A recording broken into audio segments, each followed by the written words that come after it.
Welcome to Al Taiba tower, Mumbra का सबसे best spot, जहां आपको मिलेगी मॉडर्न लिविंग और बिजनेस का एक जबरदस्त चांस। ये अपॉर्चुनिटी सिर्फ रहने तक लिमिटेड नहीं है। अल तैयबा टावर में है मुंब्रा का पहला लीगल शॉपिंग सेंटर, जो सीधे गुलाब पार्क मार्केट के बगल में है। इसका ग्रैंड लुक और हाई क्वालिटी ग्लास फसाड इससे प्रीमियम शॉप्स के लिए एक गोल्डन चांस बनाता है। A perfect investment.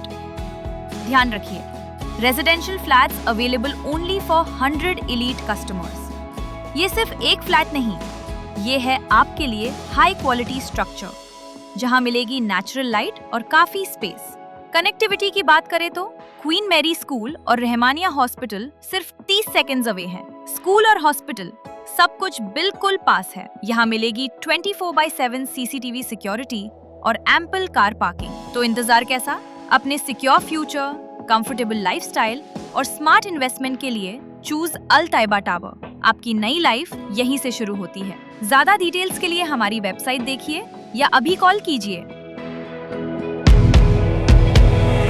Fake documents के साथ नाइजीरिया से आए 24 लोग छुपे हुए थे डोंबिवली में। छापेमारी के दौरान पुलिस ने सभी लोगों को लिया अपनी हिरासत में।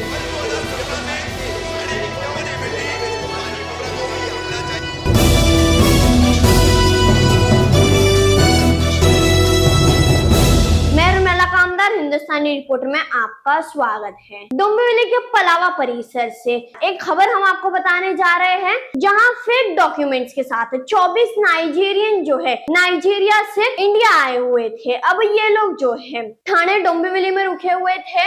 डाउनटाउन और क्राउन पलावा करके जो सोसाइटीज है, इन सोसाइटीज में फ्लैट लेकर ये 24 नाइजीरियन जो है रुके हुए थे। अब पुलिस ने देर रात को इनके घरों पर छापामारी की तो पता चला कि इन घरों के अंदर 24 नाइजीरियन रुके हुए हैं। जब इनके सारे सामानों की तलाशी ली गई, सब चीजों को जांच में भेजा गया, तब पता चला कि ये लोग जो है इनके पास कोई भी वैलिड डॉक्यूमेंट्स नहीं है। ये लोग जो है फेक डॉक्यूमेंट्स बनाकर यहाँ इंडिया में आए हुए हैं और यहाँ पर डोंबिवली की सोसाइटी में रुके हुए हैं। अब जब पुलिस ने पूरे मामले की अच्छी तरीके से तलाशी ली तो पता चला कि इनमें से कई सारे लोग जो है जिनके ऊपर पहले से मामला दर्ज है नारकोटिक्स का, ड्रग्स ट्रैफिकिंग था। अब जिसके चलते नाइजीरिया के कोर्ट में केस भी चल रहा था, तब वहां के कोर्ट ने इन सभी लोगों के पासपोर्ट को जो है अपनी हिरासत में ले लिया था, जब्त कर लिया था। अब इन सभी लोगों ने किस बिना पर जो है यहाँ पर ये इंडिया में आए और इंडिया में आने के बाद डोंबिवली में घर खरीद के ये सभी लोग रुके हुए थे। अब ये जो लोग मिले हैं, जिनमें से 14 पुरुष थे,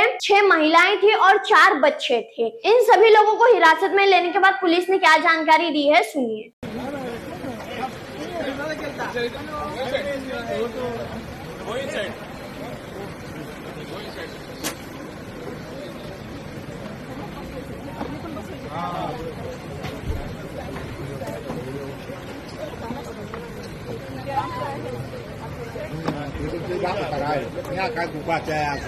Ane me pick na police station. Video police station there है. Them phone no. Them you going. Hello, don't examine. I only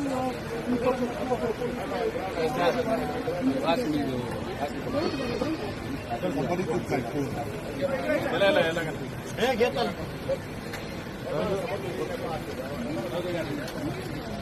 गाड़ी क्यों ना गाड़ी यहाँ से कौन है गाड़ी का कोई आएगा आए तुझे सोबत कौन होता वही रे पड़ेंगे जाओ ले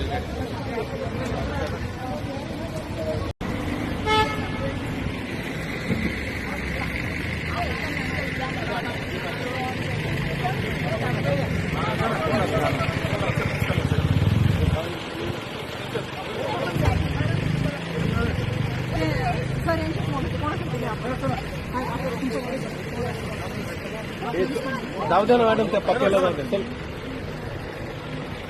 बसा, मेजर बसा आतमध्ये.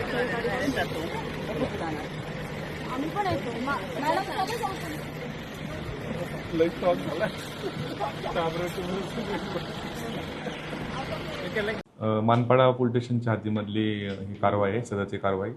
त्याच्यामध्ये आमचे डोंबिवली विभागाचे ACP सुहास हेमाडे साहेब आणि सिनियर PI संदीपान शिंदे त्याचबरोबर नवी मुंबईचे ACP बनसोडे आणि त्यांच्याकडील अधिकारी कर्मचारी हे संयुक्तपणे ठाणे पोलीस आणि नवी मुंबई पोलीसने खोनी पलावा या ठिकाणच्या काही सोसायटीमध्ये काही नायजेरियन राहत असल्याची माहिती मिळाली होती आणि त्या अनुषंगाने आज सकाळी सुमारे 7 वाजल्यापासून ते आता दुपारीपर्यंत त्या ठिकाणी कोम्बिंग ऑपरेशन केलं आहे. सदरच्या कोम्बिंग ऑपरेशनमध्ये आपण टोटल 24 नायजेरियन नागरिकांना त्या ताब्यात घेतलेलं आहे. त्या 24 नायजेरियन नागरिकांपैकी 14 हे पुरुष आहेत, 6 महिला आहेत, लहान मुलं 4 आहेत आणि असे एकूण 24 नायजेरियन, त्यानंतर घाना ह्या विविध युगांडा या विविध देशात राहणारे जे आहेत परदेशी नागरिक यांना मानपाडा पोलीस स्टेशन ताब्यात घेतलेलं आहे.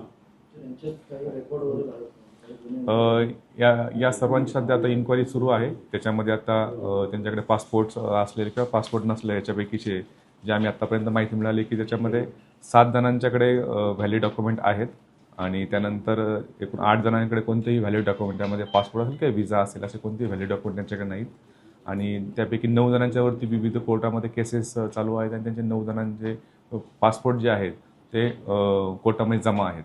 अशा प्रकारे या सगळ्यांच्या कारवाई चालू त्याप्रमाणे एक जो नायजेरियन आहे तो वाशी पोलीस स्टेशनकडे एका गुन्ह्यामध्ये NDPS गुन्ह्यामध्ये वॉन्टेड असल्यामुळे नवी मुंबई पोलिसांनी त्याला ताब्यात घेतलेला आहे.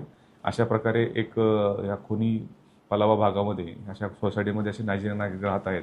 काही ठिकाणी असे आहेत की त्या ठिकाणी ॲग्रीमेंट्स वगैरे बनवून त्या ठिकाणी दुसऱ्या नावाने पण राहण्याच्या बाबत लक्षात आलेली आहे. या अनुषंगाने पण आम्ही त्या जे फ्लॅटचे ओनर्स आहेत आणि त्यांच्यावरती सुद्धा कारवाई करणार आहोत.